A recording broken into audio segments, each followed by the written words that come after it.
Now, in today's episode of Outdoor Quest TV, Vanessa's drawn one of the most coveted tags in Alberta, the trophy antelope tag. Now, one of the problems with judging trophy antelope is most people just don't get to see enough of them. And there's three criteria when you're judging antelope. First is horn length, horn mass, and length of the prong. Now, an antelope's ears are about 6 inches long, so you can use that as a guide when judging horn length. But a really good tip that I've found is see where the ear tip sits in relation to the prong. Now you notice this ear tip is below the bottom of the prong, and if I find an antelope like that, he's probably going to be over 16 inches. If that ear tip is above the prong, he's probably going to be under 14 inches.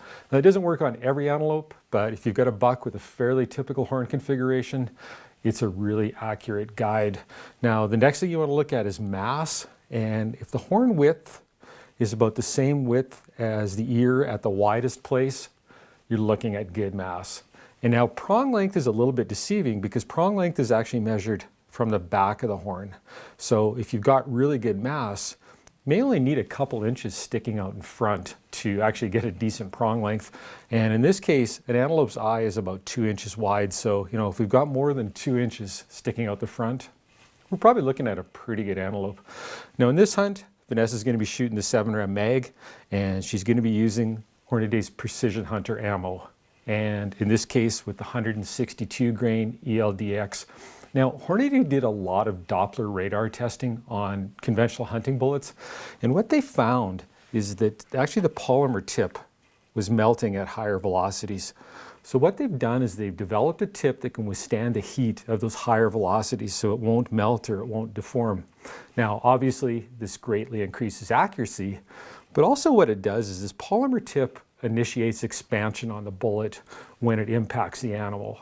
And if it hasn't deformed at all, expansion is going to be much more reliable, especially at lower impact velocities, often associated with longer range shots. And these bullets are definitely designed for longer range shooting.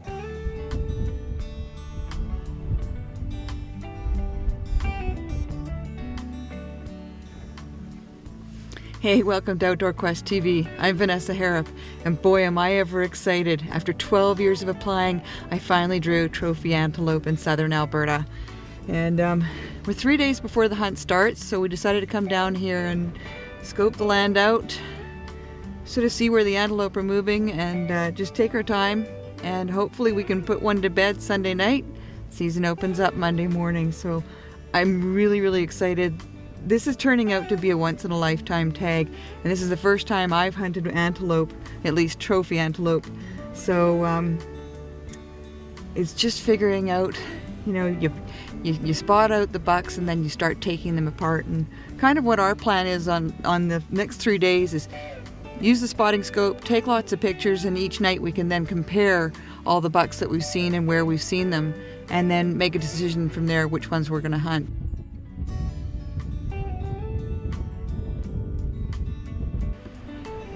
He's looking like straight at me right now.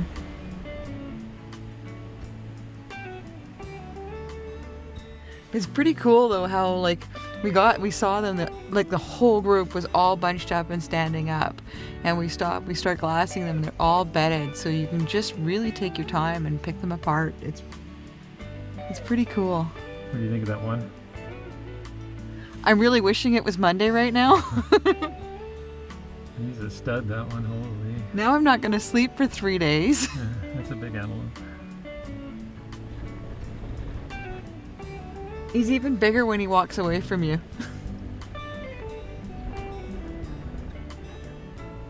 It's funny, through the binos, his cutters didn't look nearly as big, but now I can see they actually scoop.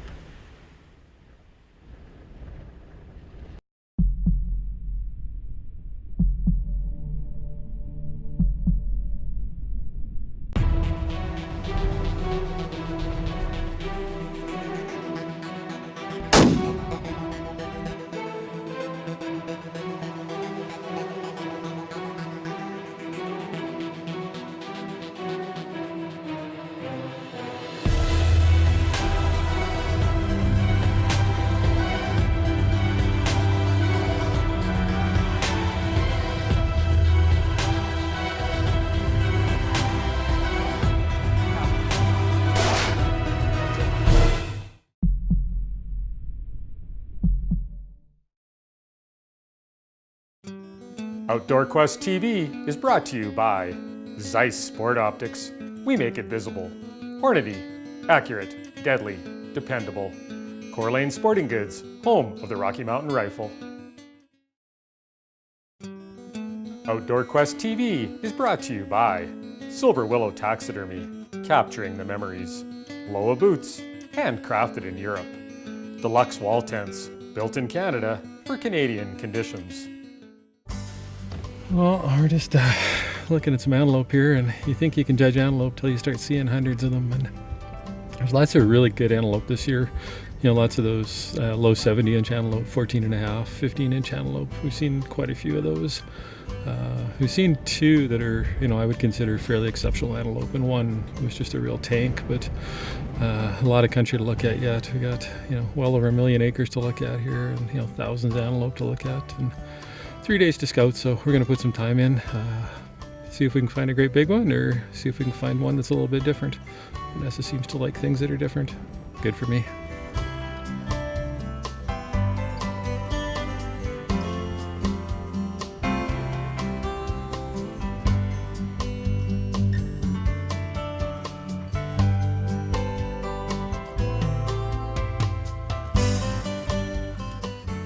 So what we're doing here is we're just photographing most of the bigger bucks we see. Sometimes after you look at a lot of bucks in a day, you just have a hard time telling which one was bigger than the last. So we'll photograph as many as we can, and then we can go back to the room tonight, download them onto the iPad, and just kind of go through them and, you know, take them apart. That way you're not trying to remember, you know, 4 bucks ago from 10 o'clock this morning, trying to compare to this one. We can just compare them right on the screen. But I'm looking at a pretty good buck out here right now. There was a really, really good one here yesterday, and I just, we thought this was him, but it isn't. So we'll drive around a little more, see if we can find him. But I'll get a couple more pictures of this guy. He's, you know, he's definitely a contender as well.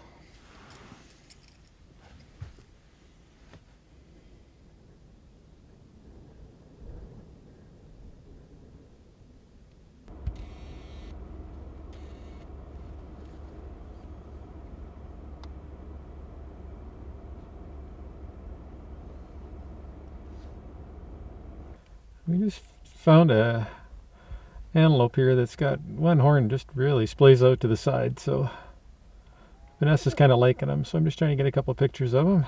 She's trying to get a hold of the landowner, see if we can get permission.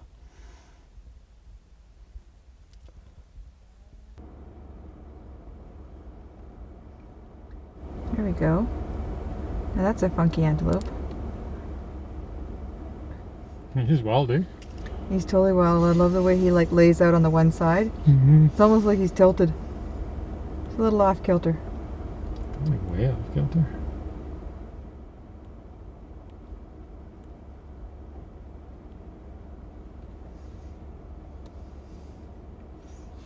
Car coming.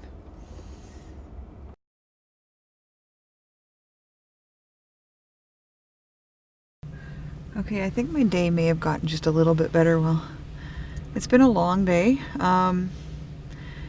We pre-scouted 2 days already. It's the day before the season opens. First day, the end of the day, put to bed a great buck that I was really excited about. Went to try and find him yesterday, couldn't find him.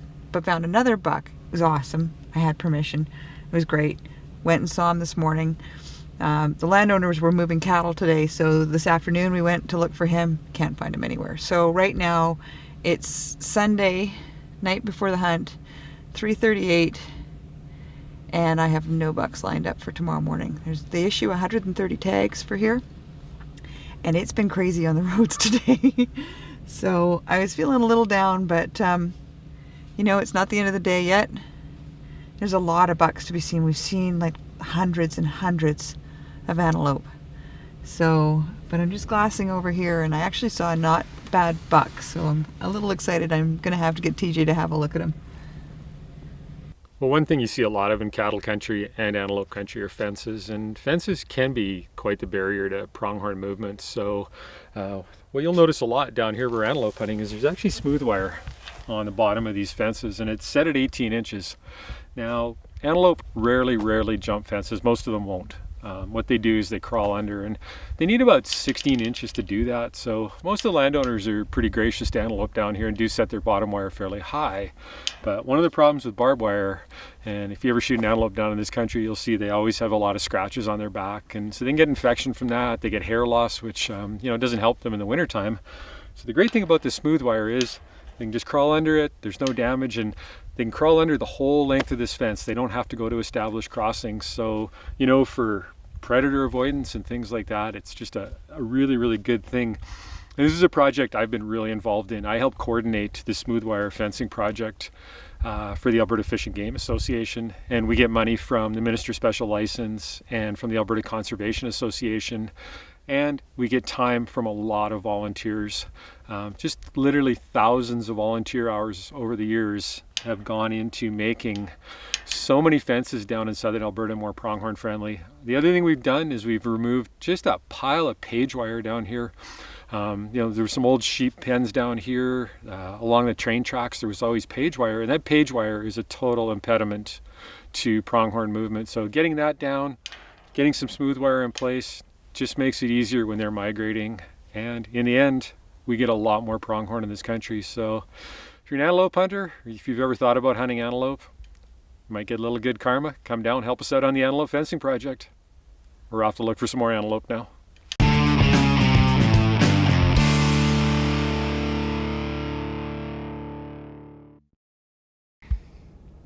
Well, it's the morning of opening day, and normally most people have a plan. Unfortunately, I don't. We've been here since Friday. It's now Monday morning. We did have a plan as of yesterday morning, and everything gradually unraveled as the day went on. Friday night, we saw just this ginormous buck, and he kind of was really wide, really interested in him. He's just everything that I wanted in a buck, and we haven't seen him since Friday. We saw the whole group he was with on Saturday and last night. We just can't find him anywhere. So Saturday night, put to bed a really funky buck. One side completely laid out, and not a huge buck by any means, but I love anything that's super unique. So he's kind of our plan this morning. Now, the unfortunate part about the funky buck was that the land he was on Saturday, I phoned up the landowner and he advised me that that day they were moving cattle in the actual field he was in. So Sunday, we saw him in the morning and then he disappeared completely. At very last light last night, we saw him, but he was on an area I don't have permission on. But he was still just across the road from where I do have permission. So what we're hoping is he's moved back to that land, and then I can take a really good look at him and decide whether I want to take him or not. He may be only about 14 inches, but we'll see what happens. So hopefully he's down there and he's on the land that I have permission on, and it'll be go time. Well, it took a while, but we finally found that one with the goofy horns. What do you think of him? I don't know. I mean, he's not super long. He's not got a lot of mass, but he's just too cool. I don't know. He's all on his own right now. We know there's another group over here, and he's trying to make his way to another group, but I'm really torn. It's opening morning. There's a whole lot of bucks out there. But what are the chances of seeing another unique buck like that? Okay, I made the decision. We're going after the funky buck. So, plan is, got a little berm here. We're gonna crawl over the fence, work our way along the edge here, and then pop up. They're just over and a little bit out from this berm. He was making his way over towards about 3 does and 2 smaller bucks. So, wish me luck. It's been 12 years in the waiting for this tag, and it could turn into being a once in a lifetime, so let's go get him.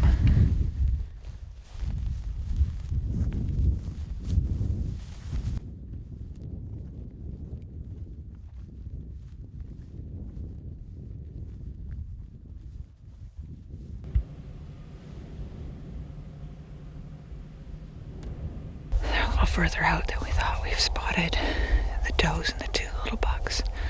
They're making their way around here. So we just got up on this berm. We're gonna work our way around and see if we can get a little closer. He should be just a little bit to the right here, making his way in. At least that's the plan. Plans can always change, though.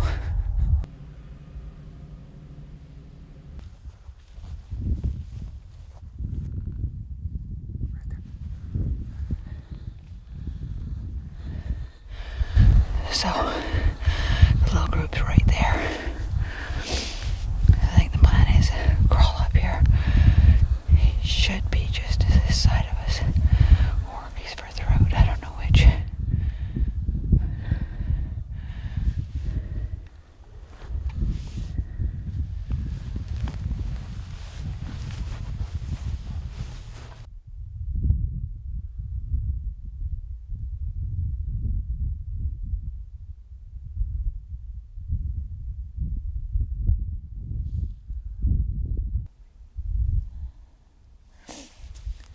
Trapped here. We got the group of 6 that we know he's meeting up with. They're all on the line on this ridge over here. We're one ridge over. It'd be really nice if they popped over the other side of the ridge, and then we could go into this dip. Because I'm pretty sure the buck's just on the other side of that dip, making his way toward them. But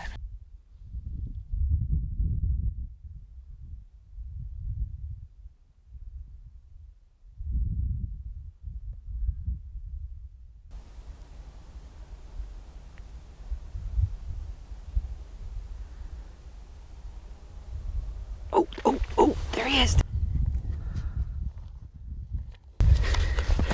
He spotted us. He's not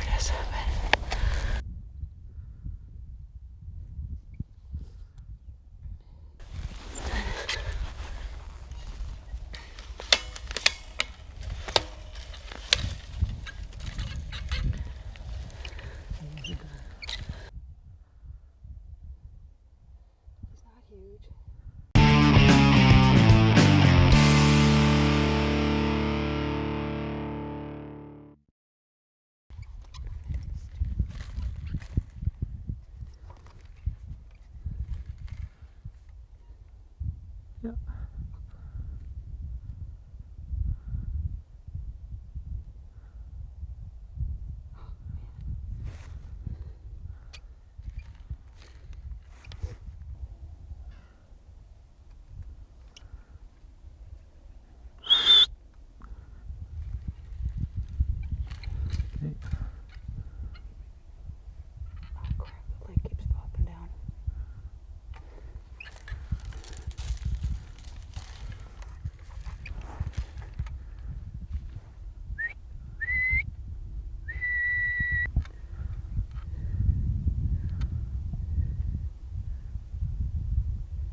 He's down.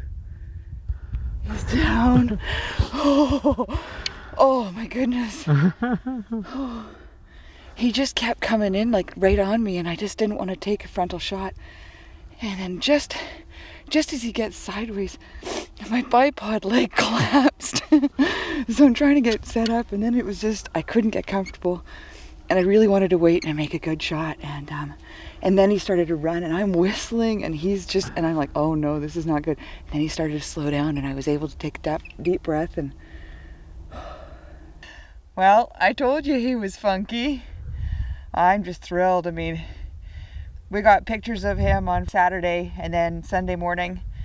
And then I kept picking him apart and making him smaller. And so when I had the scope on him, and TJ's like, do you really want to take him? And I'm like, yeah, I really want to take him.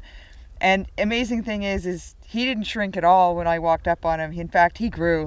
Just a fabulous hunt. Like I say, it took me 12 years of applying for this tag down in Southern Alberta. And it is such a fun hunt. A big part of it is spending the time scoping out all the different antelope and taking pictures and comparing them and just learning like how they move and everything. They pretty much, once you scope them out, they are somewhat almost territorial. They do stay in their little areas. So you can kind of pinpoint them, put them to bed at night, and pretty much find them close to where you saw them the night before, the next day. So really, really cool. Fun hunt. The only thing is I know me saying how much fun this hunt is going to make it a little harder for me to draw next time. But you know what? I don't care. The more people out in the field, the better. Just a fabulous hunt. Okay, well now the real work begins, the important work. So now we'll get them caped out, quartered up, put them in the backpacks and hike them back out home, and then we'll wrap them up, put them in the freezer. Antelope is some yummy meat.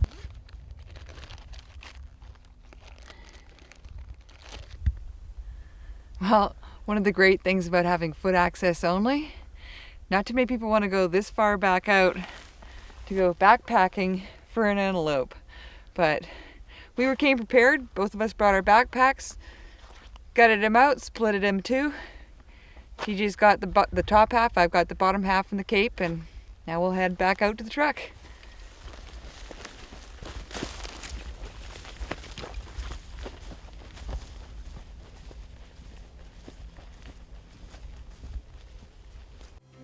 Check us out online at outdoorquesttv.com.